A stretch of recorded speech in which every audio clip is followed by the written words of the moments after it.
Cracking your neck is a common habit that many people have. But, have you ever heard the myth that cracking your neck can cause paralysis? The good news is that this is just a myth.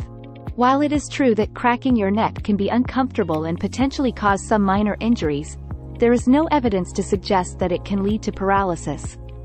In fact, cracking your neck can even provide temporary relief from pain or discomfort.